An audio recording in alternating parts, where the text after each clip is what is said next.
31% Muslims are under poverty line, 25% कभी भी कोई भी स्कूल अटेंड नहीं किया है। और इंडियन रेलवे में सिर्फ 4.5% है हमारा रिप्रेजेंटेशन। फॉरेन सर्विस में 1.6%। मुसलमान community is the second largest population. Board management system of India के रिपोर्ट के हिसाब से 6.1 लाख ऑफ प्रॉपर्टी है हमारा पास। गवर्नमेंट और आर्मी को छोड़कर सबसे ज्यादा प्रॉपर्टी हमारा कम्युनिटी के हाथ में। कम्युनिटी आगे आकर ग्रास रूट लेवल में काम करेंगे तो ही कुछ होगा। हम लोग 2 एरियाज में काम कर रहे हैं। एक एम्पावरमेंट के नीचे चैप्टर्स बनाता है, तो रिसर्च इसमें बहुत सारे रिफॉर्म आना चाहिए। मदरसा एजुकेशन हमारा एक स्ट्रेंथ है। बेहतर प्लानिंग्स होना चाहिए, एम्स एंड ऑब्जेक्टिव्स हमको रीडिफाइन करना चाहिए, प्रॉपर ट्रेनिंग मिलना चाहिए। ये और बेसिक साइंस मॉडर्न एजुकेशन है ना, वो मॉडर्न एजुकेशन हम लोगों को देना पड़ेगा। बाहर का लोगों के साथ कॉम्पीट कर आगे आना है तो उन लोगों को हमको एजुकेट करना पड़ेगा। Science and maths is very important. जो कॉन्स्टिट्यूशन हमारा पास है, वो संविधान हमारा पास है, वही सबसे अच्छा संविधान है पूरा दुनिया में देखेंगे। जब तक वो हमारा साथ है हम लोग जरूर आगे आएगा। वहाँ का issues locally grass root level में डिस्कस कर वहाँ वो लोग सोल्यूशन लाएंगे तो जरूर ब्राइट फ्यूचर आएगा। हम लोग डिवाइड होकर डिफरेंट ऑर्गेनाइजेशन बनाकर डिफरेंट एम में काम करेंगे तो कोई भी रिजल्ट नहीं आने वाला। एक कंसोलिडेटेड एफर्ट चाहिए, तभी हम लोग एक अच्छा फ्यूचर बना सकते हैं हमारा नेक्स्ट जनरेशन के लिए। 50% of our population is women. उन लोगों को एम्पावर करने के बिना हम लोग आगे नहीं जा सकते। आदाब नाजरीन, मिली डाइजेस्ट की खुसूसी मुलाकात में आपका इस्तकबाल है। मैं मुबारक उमरी। आज की इस खुसूसी मुलाकात में हमारे साथ स्टूडियो में मौजूद हैं मोहम्मद शफीक।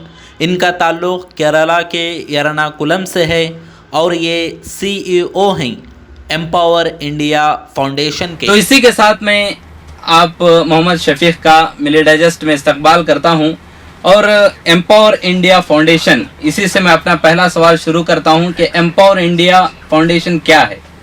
अस्सलाम वालेकुम। बेसिकली एम्पावर इंडिया फाउंडेशन एक ट्रस्ट है, बेंगलुरु बेस्ड ट्रस्ट, जो conceptual intellectual and motivational support देता है मार्जिनलाइज सेशन को, कि अपने आप खड़े होने के लिए, उन लोगों को अपने आप एम्पावर करने के लिए, मार्जिनलाइजेशन को अपने आप एम्पावरमेंट करने के लिए conceptual intellectual and motivational support देने वाला एक इंस्टीट्यूशन, एक ट्रस्ट है empower India foundation. Empower India foundation 2 चीज़ों में काम करता है, एक रिसर्च और दूसरा एम्पावरमेंट।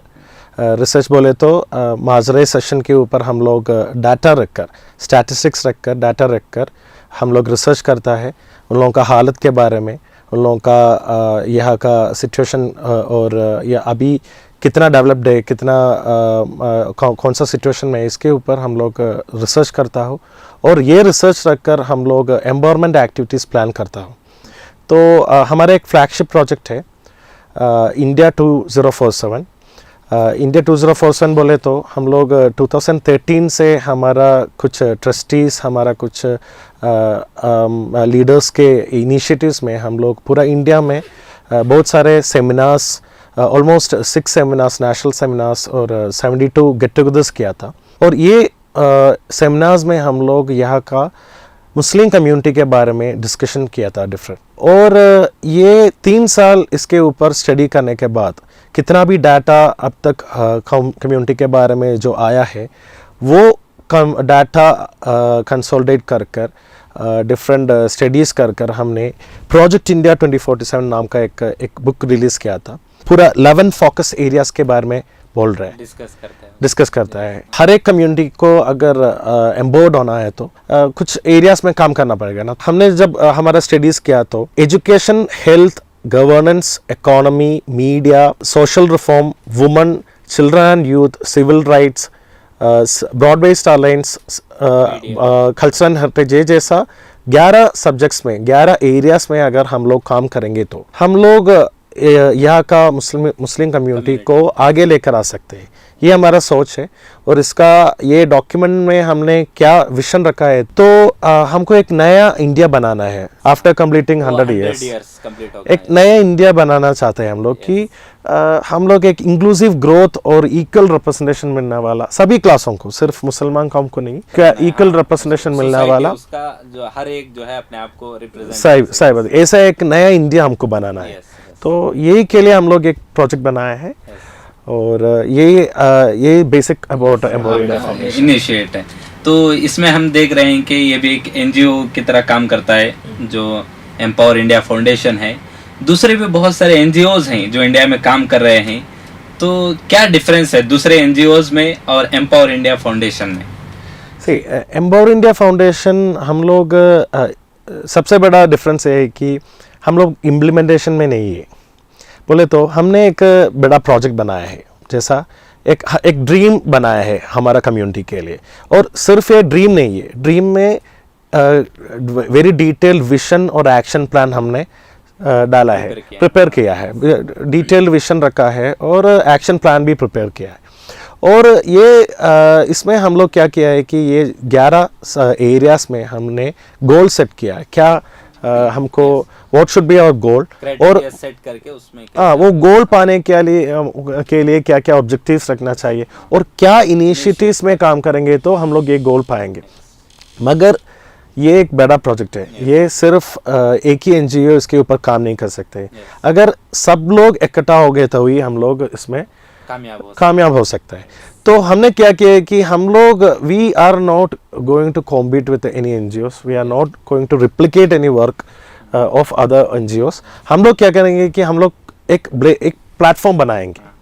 ये प्लेटफॉर्म बोले तो अदर एनजीओस भी शामिल होकर, अदर एनजीओस भी हमारा साथ आकर हमारा ये कम्युनिटी को डेवलप करने के लिए कि कैसे साइंटिफिकली काम कर सकते हैं एंड सिस्टमेटिकली काम कर सकते हैं। ये हमारा जो एम्पावर इंडिया है सिर्फ एक एनजीओ नहीं है, बल्कि लोगों को वो एक प्लेटफॉर्म देना है कि दूसरे एनजीओज में इसमें आके ज्वाइन होके अपना काम जो है वो कर सकते हैं। पूरी कम्युनिटी को, होल कम्युनिटी को एक ही प्लेटफॉर्म से उनको डेवलप कर सकते हैं। सही बोले तो हमने अभी क्या किया है कि हम लोग अब जैसे आप लोगों को पता है, अभी पहले प्लानिंग कमीशन था और अभी नीति आयोग है। तो नीति आयोग ने अभी एक रिपोर्ट पब्लिश किया था 2018 में कि एस्पिरेशनल डिस्ट्रिक्ट प्रोग्राम नाम का एक नया प्रोजेक्ट, ये प्रोग्राम में वो लोग कहते हैं कि इंडिया में वो लोग 112 डिस्ट्रिक्ट्स आइडेंटिफाई किया है जो मोस्ट बैकवर्ड है, and India can only get empowered only if this district get empowered. अगर ये इंडिया को पूरा मिलकर एम्पावर करना है तो ये लोगों को भी, ये डिस्ट्रिक्ट को भी एम्पावर करना पड़ेगा।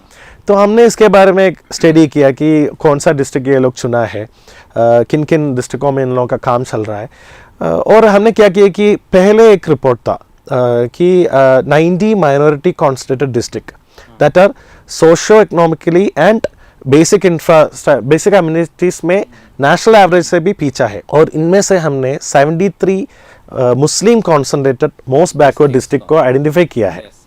तो हम लोग क्या करना, what we are going to do is, हम लोग ये डिस्ट्रिक्टों में हमारा चैप्टर्स बनाएंगे। ये 73 तो ज़रूर बैकवर्ड है, इसके बिना जगहों में भी हम लोग, डिस्ट्रिक्टों में भी हम लोग शुरू कर सकते हैं। तो ये जगहों में हम लोग डिस्ट्रिक्ट चैप्टर्स बनाएंगे एम्पावर इंडिया फाउंडेशन, और ये चैप्टर एक कॉमन प्लेटफॉर्म जैसा काम करेगा जो वहाँ का, वो डिस्ट्रिक्ट का हालत के बारे में पढ़ने वाला और वो उसके बारे में समझने वाला और वहाँ का कमियों के बारे में स्टडी करने वाला एक प्लेटफॉर्म होगा। ये प्लेटफॉर्म में हम लोग सब लोगों को बुलाएंगे, सभी ऑर्गेनाइजेशन का लोगों को बुलाएंगे, वहाँ का काम करने वाला प्रोफेशनल लोगों को, डिफरेंट कम्युनिटी एंथुसियास्ट लोगों को। आइडेंटिटी क्या है, इतना जो डिस्ट्रिक्ट्स है जैसे बैकवर्ड है, तो दूसरे अदर एनजीओज भी हैं जो काम करते हैं कि डिस्ट्रिक्ट को आइडेंटिफाई करते हैं या एक एरिया को आइडेंटिफाई करते हैं कि यहाँ पे जो है एजुकेशन का ज़रूरत है, यहाँ पर मेडिसिन का ज़रूरत है, तो एक कैंप करके वो लोग करता है। लेकिन एम्पावर इंडिया वो डिस्ट्रिक्ट्स को आइडेंटिफाई करके ऐसा क्या काम करता है जो अदर एनजीओज में और इसमें डिफरेंस है? हम लोग क्या है कि अगर बोले तो कलकत्ता में हमको एक चैप्टर हमने शुरू किया है। तो कोलकाता चैप्टर आपको आप सरप्राइज हो जाएंगे कि कलकत्ता एक बैकवर्ड डिस्ट्रिक्ट है, one of the most backward district है कलकत्ता। बेसिक कम्युनिटीज में नेशनल एवरेज से पीछे है, इन दैट 90 माइनॉरिटी नहीं मिला है। तो हम लोग क्या है कि हमने वहाँ एक चैप्टर शुरू किया है, और हमने ये चैप्टर बाकी एनजीओस में काम करने वाला लोगों को बुलाकर ही किया था। तो अभी हम लोग क्या करें कि वहाँ आप लोगों को, जैसे आप लोगों को पता है, वो एक कॉर्पोरेशन है, कलकत्ता बोले तो एक कॉर्पोरेशन है। कॉर्पोरेशन के नीचे 146 वार्ड्स आता है वहाँ। तो वोट्स को हमने डिवाइड किया है और ये वार्ड्स में हम लोग इसमें से 5 वार्ड चुनकर हम लोग छोटा छोटा सर्वे करेगा कि कितना इनिशिएटिव्स किन किन एरियाज में यह काम कर रहे हैं। और हम क्या करेंगे कि हमने जैसे मैंने बोला हमने सभी फोकस एरियाज में इनिशिएटिव्स क्या मिनिमम इनिशिएटिव्स होना चाहिए ये लिस्ट आउट किया है। तो हम लोग ये जो इनिशिएटिव्स वो ग्रास रूट लेवल में काम करता है उसको ये इनिशिएटिव्स के साथ जो हमने लिस्ट किया है ये इनिशिएटिव्स लिस्ट आउट किया है ये कंपेयर करेगा। तो हमको साइंटिफिकली हमको पता लग जाएगा कि वहाँ अभी और क्या क्या आना चाहिए। And we will motivate the community in the Calcutta region, Calcutta chapter to take up issues। ये जैसे initiatives को अपने आप टेक अप कर लो और वहाँ काम कर लो। हाँ, तो बेसिक जो वहाँ का जो लोग रहेगा उसी वही इन जो भी गोल्स है उसको इनिशिएट करके वो लोग ही करेगा, खुद करेगा, खुद करवाएंगे। वो प्रोसेस हम लोग साइंटिफिकली करेगा, वही हमारा अप्रोच है एक्चुअली। तो अभी खास करके ये कलकत्ता रीजन या कलकत्ता का जो चैप्टर है तो मुस्लिम कम्युनिटीज होल इंडिया में अलग अलग जो एरिया जो आप सेलेक्ट करेगा 4 अलग अलग इंडिया में, तो उसमें मुस्लिम कम्युनिटी को एम्पावर करना बहुत ज़रूरी है क्योंकि अलग अलग जो सचार कमेटी और जो भी रिपोर्ट्स आते हैं डाटाबेस आता है मुस्लिम कम्युनिटी को लेकर के उसमें कुछ अच्छा खास इम्प्लीमेंट नहीं मिलता है। तो सोसाइटी को डेवलप करने का जो बात आती है उसमें मुस्लिम कम्युनिटी को डेवलप होना कितना ज़रूरी है और ये क्या इसके लिए बेसिक काम चल रहा है ग्रास रूट में मुस्लिम कम्युनिटी को डेवलप करने। 2006 में जब सचार कमेटी रिपोर्ट आया था वो बहुत actually Muslim community got surprise because उतना बड़ा रिपोर्ट्स इसमें था कि इंडिया में almost 31% Muslims are under poverty line, 25% कभी भी कोई भी स्कूल अटेंड नहीं किया है यहाँ का स्टूडेंट्स। नहीं तो सिर्फ यहाँ का सबसे बड़ा एम्प्लॉयर इंडियन रेलवे है और इंडियन रेलवे में सिर्फ 4.5% है हमारा रिप्रेजेंटेशन, फॉरेन सर्विस में 1.6% है। ये बहुत खराब रिपोर्ट आया था हमारे बारे में मुसलमान कम्युनिटी के बारे में। मगर इसके साथ अगर देखेंगे तो इंडिया का मुसलमान community is the second largest population. All India में देखेंगे तो सबसे ज्यादा है, पूरा इंडिया पूरा विश्व में देखेंगे तो भी हम लोग सबसे सेकंड लार्जेस्ट है। 17.2 करोड़ है हमारा population. And as per Vamsi report, Vamsi बोले तो Waqf board management system of India के रिपोर्ट के हिसाब से 6.1 लाख ऑफ प्रॉपर्टी है हमारा पास, 6.1 लाख। दैट इज गवर्नमेंट और आर्मी को छोड़कर सबसे ज्यादा प्रॉपर्टी हमारा कम्युनिटी के हाथ में।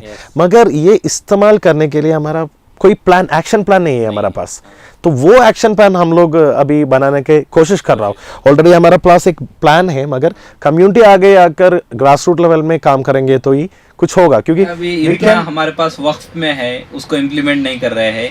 अदर जो नेशनल की तरफ से स्टेट की तरफ से जो फंड आता है वो तक हम लोग जो है लेके उसको फायदा नहीं उठा रहे।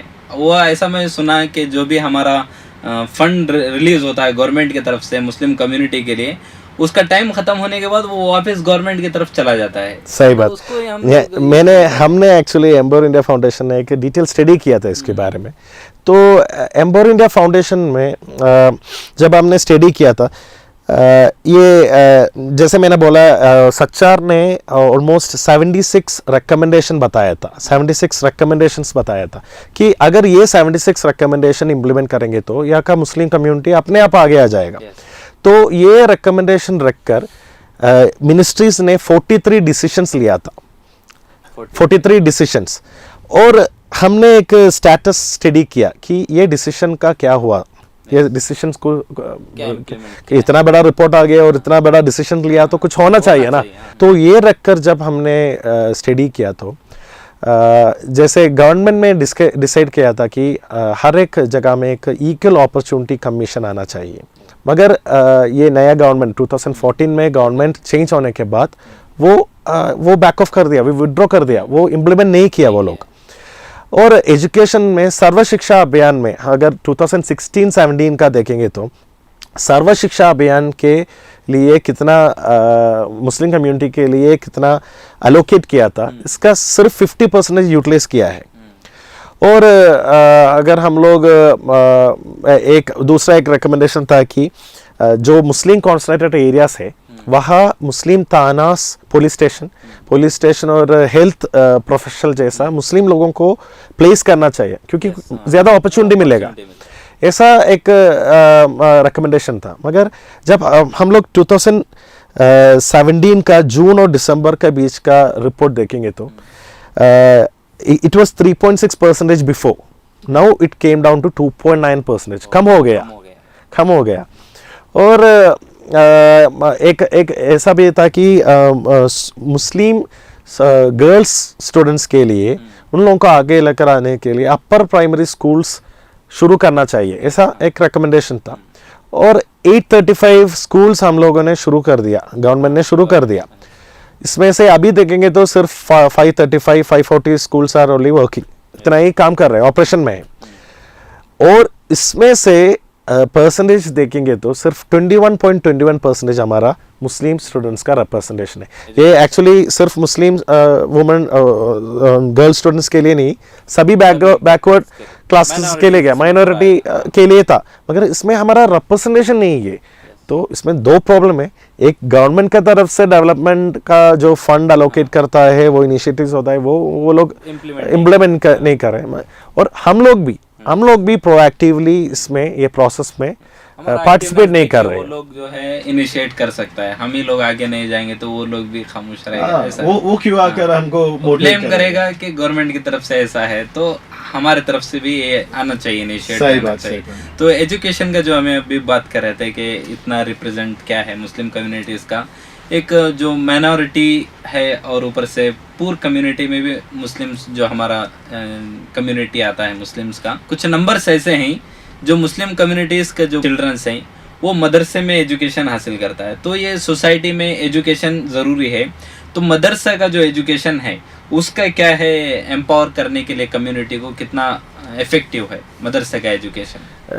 जैसे मैंने बोला, हम लोग दो एरियाज में काम कर रहे हैं। एक एम्पावरमेंट के नीचे चैप्टर्स बनाता है, और रिसर्च एक इम्पॉर्टेंट एरिया है जो हम एम्पावर इंडिया फाउंडेशन काम कर रहे हैं। और ये रिसर्च के नीचे हम लोग different article, study papers, research reports, commentary papers और रिसर्च स्कॉलर्स का गैदरिंग और रिसर्च स्कॉलर्स को इकट्ठा कर कम्युनिटी के हर टॉपिक्स में रिसर्च करना, ये सब हम लोग कर रहे हैं। और मदरसा एजुकेशन हमारा एक इम्पॉर्टेंट एरिया है जो हम लोग स्टडी कर रहे हैं। एक डॉक्टर फातिमा फौसिया नाम का एक डॉक्टरेट PhD हमारा एक स्कॉलर है जो हमारा साथ काम कर रहे हैं। वो एक रिपोर्ट अभी एम्पावर इंडिया फाउंडेशन का वेबसाइट में पब्लिश की है इसके ऊपर। तो हमारा जो डिस्कशन से हमारा राय है कि इसमें बहुत सारा रिफॉर्म आना चाहिए। मदरसा एजुकेशन हमारा एक स्ट्रेंथ है। जितना भी हमारा मौली लोग वो किया है, वो कंट्रीब्यूशन वी शुड अप्रिशिएट कि उन लोगों का हिसाब से वो लोग बहुत सारे कंट्रीब्यूशन किया है कि वो लोग कम्युनिटी के लिए काम कर रहे हैं और मदरसास वगैरह इस्टेब्लिश कर हमारा ये, जैसे आपने बोला, वो पीछे पुअर बैकग्राउंड से आने वाला स्टूडेंट्स लोग को अपलिफ्ट कर रहे हैं। मगर फिर भी उसमें बहुत सारे रिफॉर्म्स आना चाहिए, बेहतर प्लानिंग्स होना चाहिए, एम्स एंड ऑब्जेक्टिव्स हमको रीडिफाइन करना चाहिए, प्रॉपर ट्रेनिंग मिलना चाहिए। ये टीचर्स होता है ना, उन लोगों को प्रॉपर ट्रेनिंग मिलना चाहिए, गवर्नमेंट के तरफ ग्रांट मिलना चाहिए, और भी हमारा नया टेक्नोलॉजी, इंफॉर्मेशन टेक्नोलॉजी को इंकॉर्पोरेट करना चाहिए। और बेसिक साइंस, मॉडर्न एजुकेशन है ना, वो मॉडर्न एजुकेशन हम लोगों को देना पड़ेगा। Science and maths should be taught. वो पढ़ाने के बिना ये लोग कॉम्पिटिटिव नहीं होगा, क्योंकि बाहर का लोगों के साथ कॉम्पीट कर आगे आना है तो उन लोगों को हमको एजुकेट करना पड़ेगा। Science and maths is very important. मदरसा में इनकॉर्पोरेट करना है, ऐसा एक रिफॉर्म आना चाहिए। ऐसे एक रिफॉर्म आ जाएंगे तो अल्हम्दुलिल्लाह ये हमारा सबसे बड़ा असेट होगा मदरसा। तो उसमें बहुत चिल्ड्रंस जो है, जैसे बताया कि बहुत मुस्लिम कम्युनिटीज़ का बहुत चिल्ड्रन उसमें मदरसे में पढ़ता है, लेकिन ये बेसिक जो नॉलेज है साइंस और मैथ्स का, ये ना होने की वजह से ग्राउंड में आने के बाद वो लोग अपने आप को फेल महसूस करते हैं। तो ये चीज़ भी जो है उसमें मदरसे ही इम्प्लीमेंट करेंगे तो इसके ज़रिए से हम जो है बाहर भी आके कम्युनिटी को डेवलप होगा और कम्युनिटी से वो सीधा। मुझे एक और पॉइंट ऐड करना है कि सिर्फ मदरसा का एजुकेशन सिर्फ मुस्लिम कम्युनिटी को नहीं मिलता है। अगर देखेंगे तो ये पुअर बैकवर्ड एरियाज में देखेंगे तो वहाँ का all from all community, all backward community से लोग आकर पढ़ता है मदरसा में। तो अगर ऑफ कोर्स 95% मुस्लिम कम्युनिटी को मिलेगा, मगर 5% अदर बेनिफिशियल भी है, बेनिफिशियरी भी है, वो लोगों को भी बेनिफिट्स मिलता है सभी क्लासों को। तो ये रिफॉर्म करना, ये नया मॉडर्न एजुकेशन लाना बहुत इम्पोर्टेंट है, डेवलप करना जरूरी। इधर ज्यादातर माइनॉरिटीज इंडिया के ऊपर मेन फोकस एरिया रहता है। जो भी डाटाबेस निकलता है माइनॉरिटी को लेकर के या मुस्लिम इश्यूज के लेकर के, उसमें लोग सुनते हैं कि माइनॉरिटीज को लेकर के क्या डाटा आया है। तो माइनॉरिटीज को डेवलप करने के लिए, एम्पावर करने के लिए ये जो फील्ड एरियाज हैं एजुकेशन मेन उसके लिए ज़रूरी है। तो डेवलप करने के लिए उसकी अभी फ़िलहाल कंडीशन क्या है माइनॉरिटीज़ की, और उसके लिए होप हमारा क्या रहना है नेक्स्ट इन फ्यूचर, होप क्या रहना है माइनॉरिटीज़ के लिए? See, as far as constitution is here, देखेंगे तो जो कॉन्स्टिट्यूशन हमारा पास है, वो संविधान हमारा पास है, वही सबसे अच्छा संविधान है पूरा दुनिया में। देखेंगे तो जब तक वो हमारा साथ है हम लोग ज़रूर आगे आएगा, ज़रूर। अगर सिस्टमेटिकली और साइंटिफिकली काम करेंगे तो ज़रूर आएगा। और एम्पावर इंडिया फाउंडेशन ये रिसर्च के साथ डाटा टेबल्स है ना, जो जितना भी हमारा बारे में डाटा टेबल्स है अवेलेबल है, वो पब्लिश करते हैं हमारा वेबसाइट में। Free of cost you can access. कोई भी रिसर्चर, कोई भी ऑर्गेनाइजेशन हमारा डाटा एक्सेस कर वो अपना फ़ायदा के लिए, अपना प्रोसेस के लिए ले सकते हैं। www.empower-india-foundation.org इसमें मिल जाएगा आप लोगों को पूरा डाटा। और अभी मार्च में इंशाल्लाह हम ये इसका अपडेट भी पब्लिश करेगा। तो ये कंडीशन माइनॉरिटीज़ की जो है अभी फ़िलहाल, और उनके लिए इन फ्यूचर होप क्या है? वही मैं बोल रहा हूँ। तो अगर साइंटिफिकली और सिस्टमेटिकली हम लोग अप्रोच करेंगे तो, जैसे हमने बोला, चैप्टर्स बनाकर वहाँ का लोगों को इकट्ठा होकर बिठाकर वहाँ का issues locally grass root level में डिस्कस कर वहाँ वो लोग सोल्यूशन लाएंगे तो ज़रूर ब्राइट फ्यूचर आएगा। हम लोग डिवाइड होकर डिफरेंट ऑर्गेनाइजेशन बनाकर डिफरेंट एम में काम करेंगे तो कोई भी रिजल्ट नहीं आने वाला है। एक कंसोलिडेटेड एफर्ट चाहिए, तभी हम लोग एक अच्छा फ्यूचर बना सकते हैं हमारा नेक्स्ट जनरेशन के लिए। तो वुमेन इश्यूज जो हैं उनके लिए, एजुकेशन के लिए जो फील्ड है, तो वो लोग भी एजुकेशन में बहुत पीछे। अभी जो डाटा है, जो भी नंबर्स आते हैं, उसमें बहुत कम जो है माइनॉरिटीज़ का मेन लोग आगे रहता है। वुमेन का डाटा तो और भी बैकवर्ड है। तो ये रीज़न क्या है, और वुमेन को एजुकेशन में क्या अपने तरफ से इनिशिएट करना चाहिए? हमारा एक फोकस एरिया है वुमेन एम्पावरमेंट। वुमेन एम्पावरमेंट हमारा एक फोकस एरिया, क्योंकि हम सबको पता है कि 50% of our population is women. उन लोगों को एम्पावर करने के बिना हम लोग आगे नहीं जा सकते हैं। अभी 60 हो गया है, अभी 60 और शायद 50 से ज़्यादा है शायद। तो उन लोगों को एम्पावर करने के बिना हम लोग आगे नहीं जा सकते। तो हम लोग भी डेडिकेटली वो जैसे सब्जेक्ट्स में हम लोग चुनकर हम लोग रिसर्च कर रहे हैं, मगर हमारा थोड़ा कंजर्वेटिव वो नेचर है ना, उसमें से बाहर आना पड़ेगा। शायद हम लोगों को women universities, women colleges, women उन लोगों के एक्सेलेंस के लिए शायद हम लोगों को शुरू करना पड़ेगा। और wages, in terms of wages also equal representation लोगों को मिलना चाहिए। नॉर्थ इंडिया में अगर देखेंगे तो ये हैंडलूम इंडस्ट्री, हमारा एक रिपोर्ट अभी पब्लिश करने वाला है कि अगर हैंडलूम इंडस्ट्रीज में, पावरलूम इंडस्ट्रीज में देखेंगे तो वहाँ बहुत कम मिलता है उन लोगों का वुमेन जो, मगर सबसे ज़्यादा फैमिली के लिए कंट्रीब्यूट करने वाला लोग वही है, मगर वेजेस नहीं है। तो वेजेस एक इशू है, एजुकेशन एक इशू है।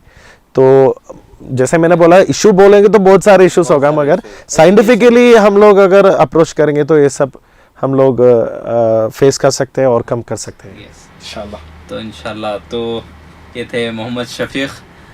इसी के साथ आप लोगों को समझ में आ गया होगा कि ये हमारा जो इंटरव्यू रहा है, ख़ास करके इंडिया में माइनॉरिटीज़, मुसलमान और वुमेंस जो हैं, वुमेंस के एजुकेशन में क्या रोल होना चाहिए, और ख़ास करके मदरसा के लिए, मदरसे में क्या इम्प्लीमेंट हम कर सकते हैं।